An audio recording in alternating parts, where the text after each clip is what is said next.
Hej, må vi gerne spørge dig på spørgsmål? Hallo? Øj. Hvor mange genstande drikker du om dagen? Jeg tror, jeg drikker omkring gram eller deromkring. En ram øl, siger du? Ja, og så er det måske lige lidt på siden af. Hvornår startede du med at drikke? Jeg tror, jeg startede, da jeg var 12 til at gå til fester og sådan noget. Men ja, til 12. Hvornår startede du med at blive alkoholiker? Og det var nok lige sådan 3 år frem. Sådan 15 år. Så begyndte jeg sådan, og Så har du bare drukket lige siden? Så har jeg tyller siden. Tak skal du have. Ha' en god dag. Ja, tak. Jeg kan se, at der ligger nogle sodavand der. Drikker du det? Hej, sodavand. Det drak da jeg var 3 år. Det er også Siden der har jeg begyndt at drikke øl. Ej, nok indtil jeg blev en 11 år at drikke sodavand, men nej, det er ikke mit.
Goddag, mit navn det er Olfert Gumgardin, og jeg er alkoholekspert.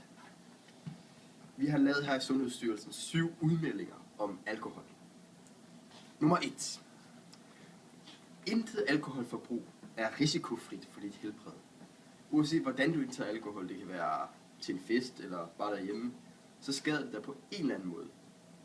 Over en længere tid, så kan det jo også skade din hjerne og din krop, og du kan miste meget af din udvikling. Kan gå i stå. Du skal ikke drikke alkohol for din sundheds skyld, den siger lidt ligesom sig selv. Du har en lav risiko for at blive syg på grund af alkohol ved forbrug på 7 genstande om ugen for kvinder og 14 for mænd. Hvis du fortsætter med at drikke mange genstande om ugen, kan det jo føre til hjerneskader og jeg ved fandme ikke hvad. Det er helt forfærdeligt. Du har en høj risiko.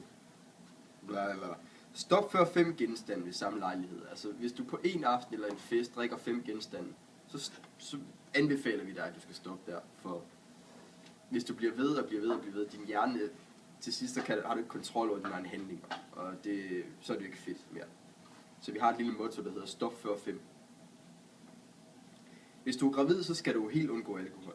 Prøv du på at blive gravid, så skal du også undgå alkohol. Altså det kan skade barnet og skade barnets udvikling senere hen og en masse andre forfærdelige ting.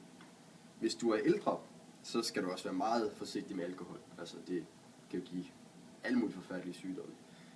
Alkohol det er relateret til over 60 forskellige sygdomme med både korte og langsigtede konsekvenser. Kan vi finde det her? Ja, alkoholforbrug i Danmark, det har i 30 år, de sidste 30 år, så været det højeste i hele Europa. Omkring 11,1 liter ren alkohol drikker hver eneste dansker hver eneste år. Det Altså, og det er dem, der er over 14 år, det er også 15-årige og 16-årige, altså teenager. Det vil vi gerne prøve at bekæmpe her og prøve på at skælde lidt ned på, fordi vi synes, det er lige i overkanten. Hvert år så dør der mindst 6.300 danskere bare alene med af dødsfald, der er relateret til alkohol. Det svarer til, at der dør 20 mennesker i døgnet på grund af alkohol. Det er jo ikke altså, en statistik, som er super fed. Det var egentlig det, jeg havde at sige. Lum. Teletubbies. Ostekras. Hvad fanden ved jeg? Okay. Hvor meget har du drukket i løbet af aftenen? Ja, det kan jeg egentlig ikke huske. Altså, det var en lang aften med sidste, som jeg husker. Det var 11-12 stykker. Hvor gammel var det, da du begyndte at drikke alkohol?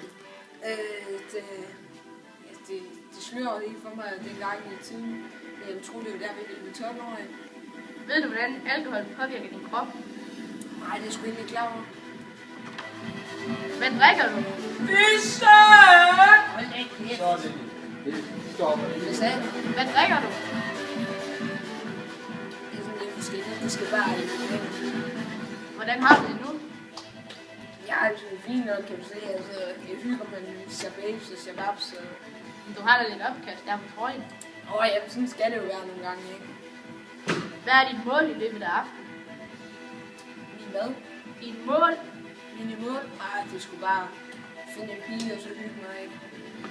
Hvor mange af dine venner drikker også? Og det er egentlig klar over, så mange venner har jeg egentlig ikke, så det er ikke et styr på.